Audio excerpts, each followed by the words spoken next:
तो हमारे पास क्वेश्चन है drawing pattern with nested for loops, और उसने लिखा है कि वन बिलो द अदर, कि फॉर लूप्स के थ्रू, नेस्टेड फॉर लूप्स के थ्रू हमने ये स्टैटिक का पैटर्न बनाना है और जो हमारा है वो एक के नीचे एक आए।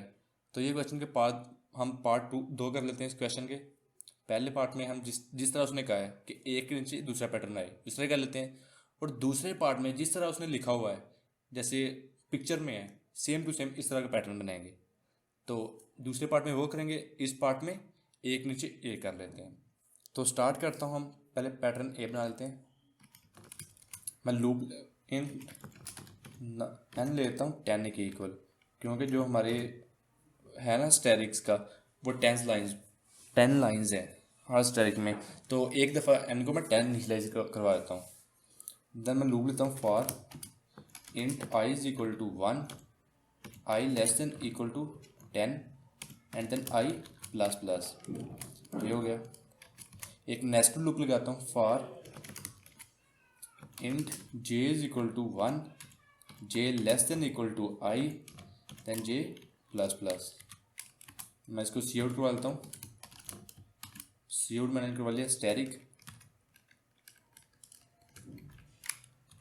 एंड देन इस लाइन के बाद जो जे वाली लूप है उसकी बॉडी तो खत्म हो जाएगी, तो मैं सी आउट एंड लाइन कर देता हूँ।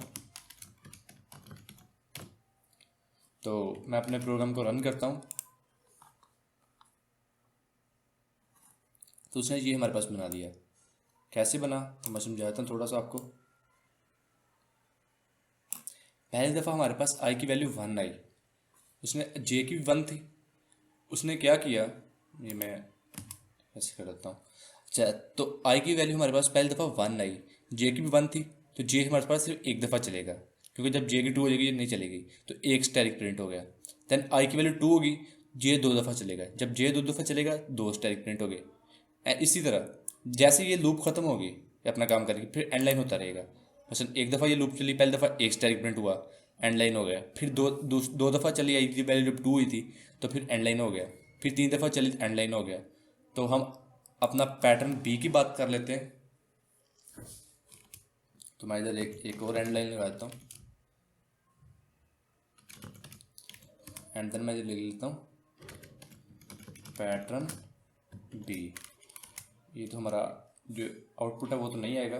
तो पैटर्न बी क्या है, मैं लगाता हूँ फॉर इन जो हमारे पास आई है उसको मैं कर लेता हूँ 10 एन के इक्वल कर लेता हूँ, एंड देन जो आई है उसको मैं करता हूँ greater than equal to 1, and then i minus minus.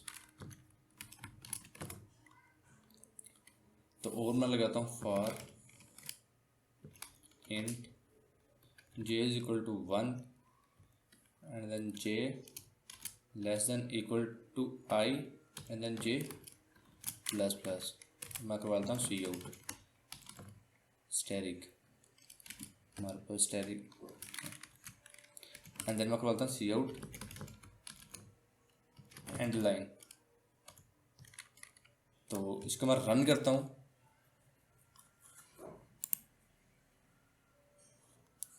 तो ये हमारे पास आ गया। मैं इसको बड़ा कर शो करवाता हूँ। पहले हमारे पास ये पैटर्न आ गया था, ये वाला पहले वाली जो हमने लगाई थी।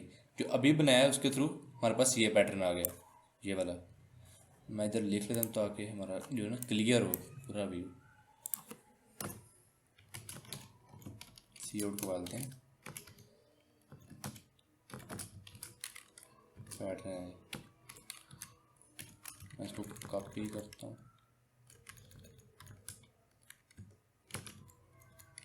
इसको सी का मसला दे रहे हैं।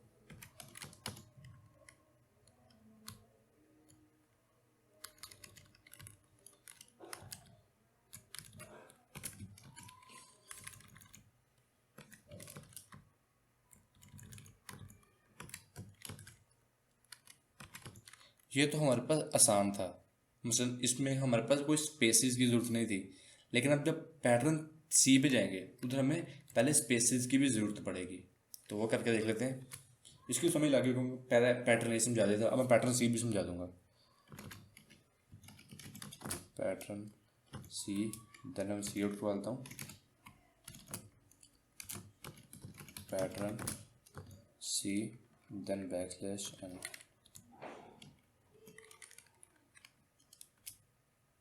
मैं लूप लगाता हूँ फॉर, हमारे पास जो है int i is equal to n कर लेता हूँ, and then i greater than equal to 1 and then i minus minus for int. इधर दो लूप्स लगानी पड़ेगी, एक हमारी करेगी स्पेस के लिए और एक स्टैटिक्स के लिए। पहले वाले को स्पेस की ज़रूरत नहीं थी, तो अब स्पेस की भी हमें ज़रूरत है। तो ये मैं स्पेस के लिए एस लिख लेता हूँ, ये स्पेस के लिए मैंने लिखा है। एंड देन जो हमारे पास है S less than equal to 10, N लिख देता हूँ, 10 तो मैंने लिखना है, N minus I, and then S plus plus, then C, ये सी आउट करवाएगी हमारे पास लूप स्पेसिस को। और स्टैटिक के लिए लगा देता हूँ for int j is equal to 1 and J less than equal to, हमारे पास जो भी था आई था, and then j plus plus. तो ये लूप हमारे पास क्या करेगी, स्टैटिक को प्रिंट करवाएगी।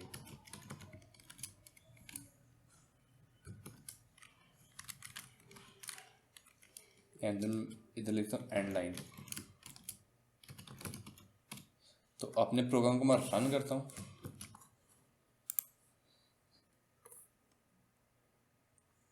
तो उसने बना दिया हमारे पास, ये पैटर्न ए था, देन उसने पैटर्न बी बना दिया और ये बना दिया पैटर्न सी। तो ये किस तरह बना, इसकी बात कर लेते हैं। ये था हमारे पास पैटर्न सी। तो आई की वैल्यू हमने रख ली एन, एन जो था 10, और आई कब तक चले, 1 तक, देन आई माइनस माइनस कर दे। पहली दफ़ा हमारे पास कितने, क्या वैल्यू थी एन आई की, 10 होगी।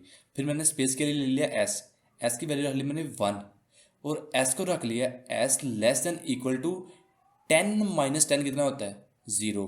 क्या 1 लेस देन इक्वल टू 0 है, नहीं, तो ये पहली दफ़ा तो ये चलाएगा नहीं। देन ये अगली कंडीशन में चला जाएगा, देखेगा for int j is equal to 0 and J less than equal to i, and then j plus plus. अब जो आई था हमारे पास वो थी 10 वैल्यू पहली दफ़ा, तो ये जे 10 दफ़ा चलेगा, तो ये 10 स्टैटिक प्रिंट करवा देगा। अगली दफ़ा गया तो आई की जो हमारे पास वैल्यू थी वो होगी 9, क्योंकि आई माइनस माइनस लिखा है, आई की वैल्यू होगी 9। देन हमारा स्पेस वाला गया, एस इक्वल टू 1 कर दिया, एंड उसने किया 10 माइनस 9 जो क्या गया 1, 1 लेस देन इक्वल टू 1 है, इक्वल टू तो है 1, तो ये एक दफ़ा चलेगा, एक दफ़ा चली। एंड देन इधर आया तो J equal to 1 and J less than equal to I, I की वैल्यू 9 थी, तो ये 9 दफ़ा चल जाएगा। फिर इसी तरह जब आई की वैल्यू हमारे पास 8 होगी, तो इधर गया s is equal to 1 and s less than 10 minus 8 2, तो ये 2 दफ़ा स्पेसिस देगा, एंड फिर 8 दफ़ा ये लिखेगा। तो अब हम बात कर लेते हैं पैटर्न जो हमारे पास डी है, डी पैटर्न की बात कर लेते हैं। मैं इधर लिख लेता हूँ सी आउट पैटर्न डी, मैं इधर बैकस्लैश इनलाइन के लिए कर देता हूँ।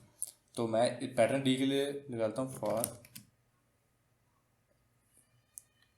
Int i is equal to 1 कर लेता हूँ, and i less than equal to 10 and then i plus plus. इसके लिए भी नेक्स्ट जो लूप्स हैं एक स्पेस के लिए भी लगानी पड़ेगी, for int S is equal to 1 and then हमारे पास S less than equal to, हमारे पास जो भी था एन था minus I, N minus I आ गया, देन एस प्लस प्लस। ये हमारा सी आउट हम करवा देंगे स्पेस, एंड उसके बाद लूप लगेगी जो हमारे स्टैटिक प्रिंट करवाएगी, वो वही लगेगी जो पहले हमने लगा रहे थे। तो उसको कॉपी कर लेते हैं बजाय बार बार लिखने के।